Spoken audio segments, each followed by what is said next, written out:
इधर गई ना, मुझे उधर का थोड़ा सा प्रभाव पड़ा है साउंड का, मुझे पता है। उधर सुनाई दे रहा है ठीक से? नहीं दे रहा है, शिकायत मिल रहा है। क्या किया जाए?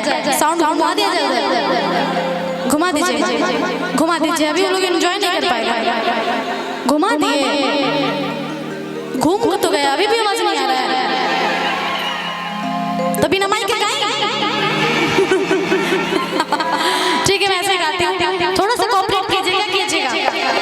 अब भीड़ में लगा हुआ है तो सब बैठा हुआ है ना, प्रॉब्लम हो जाएगा। नहीं डीले नहीं, डीले नहीं, डीले नहीं, डीले कम कीजिए। और देखो पागल, सच में संतोष पागल बैठा है सब इसमें, बोलने की जरूरत नहीं है। मंगिया सजाइबो कहिया, मंगिया सजाइबो कहिया, दुल्हन बनइबो सजान हो, हमर धान हो, कहिया बरात के अइबो सजान हो, कहिया बरात के अइबो। मंगिया सजाइबो कहिया, मंगिया सजाइबो कहिया, दुल्हन बनइबो सजान हो, हमर धान हो, कहिया बरात के अइबो सजान हो, कहिया बरात के अइबो।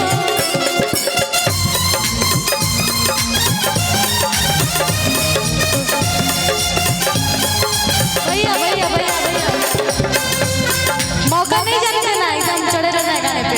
रुकिए, हाँ आवाज नहीं।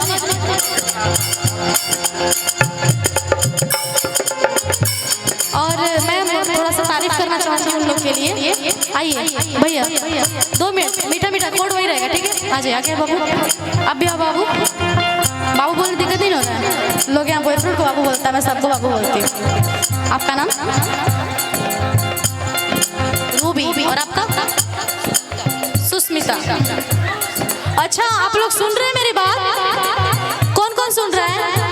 बदमाशी कर रहे हैं, सब सुन रहे हैं। भैया रुक जाइए, रुक जाइए भैया, रुक जाइए। क्या कर रहे हैं आप लोग? बार बार पिटाने वाला काम करते हैं।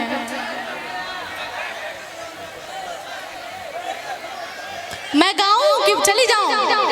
गाऊं, ठीक है। चलिए, ये आ गई हमारी रूबी और ये आ गई मेरी सुस्मिता। आप बताइए इसमें से कौन पसंद है?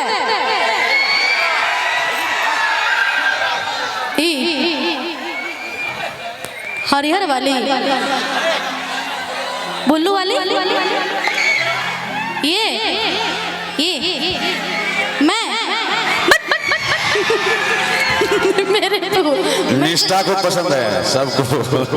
नहीं, हाँ जी मैं पसंद हूँ। थैंक यू भैया। नेहा जी, न उधर वाली न बीच वाली, क्यों नौजवान? आपको चाहिए बीच वाली? क्या बात है। अच्छा, बीच वाली, ये वाली चाहिए, बताइए। क्या भैया, इधर इधर या इधर? इधर, क्या बात है। गंदा फंसा रहे हैं, पता चलेगा कि मार हो गया उतरते बार में। चलिए एंजॉय करते हैं, थोड़ा इधर एक्सप्रेशन, और आप भी इधर बैल बनल बड़ा तो पीछे में, इधर भी एक्सप्रेशन। इधर तो हमारे देखने वाले, इधर सोच लीजिए इधर हम ही लोग बैठ के देख रहे हैं, ठीक है?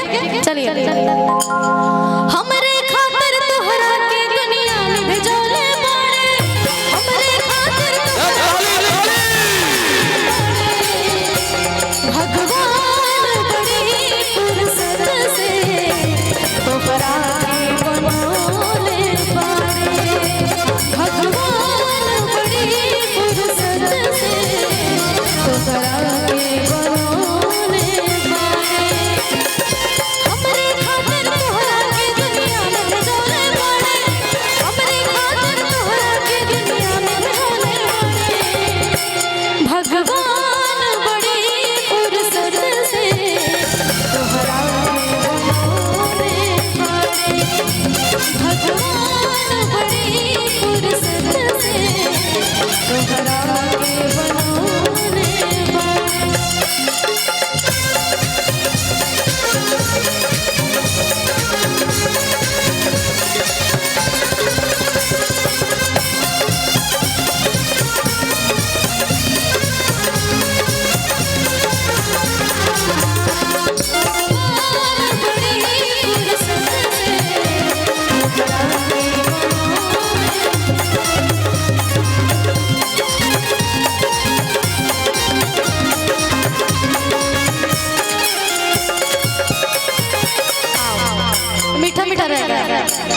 आप लोग ध्यान से देखिए इधर, जो एंजॉय कर रहा है वो सब देख रहा है। भैया भैया उठवा तोहार जैसे भोर के किरनिया, अखियां में प्यार के समायल बा दुनिया। हमारी कमेटी के भैया आप लोग उन लोग को छोड़ दीजिए, बेचारे हैं, काहे ला बेचारे लोग को परेशान कर रहे हैं। इधर एंजॉय कर रहे हैं आप लोग का भैया, 2 मिनट छोड़ दीजिए, एंजॉय करने दीजिए उन लोग को, लोग कुछ नहीं करेगा, अच्छे बच्चे हैं। उठवा तोहार जैसे भोर के किरनिया, अखियां में प्यार के समायल बा दुनिया। उठवा तोहार जैसे भोर के किरनिया, अखियां में प्यार के समायल बा दुनिया। बिंदिया बुझाना ऐसे जैसे चांद संवरने वाला, बिंदिया बुझाना ऐसे जैसे चांद संवरने वाला। भैया भगवान बड़ी फुर्सत से तोहरा के बनौले बाड़े, भगवान बड़ी फुर्सत से तोहरा के बनौले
सोचे सोचे ये छप रात बाटे मनवा, कब होए से जिया पे सैया से मिलनवा।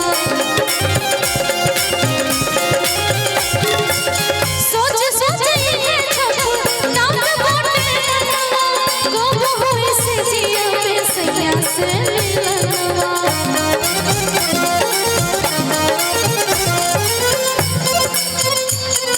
मैं किसी और गाने में घुस गई हूँ, है ना? नहीं नहीं सही, नहीं नहीं नहीं मैं सही गा रही हूँ, ऐसा कुछ नहीं है।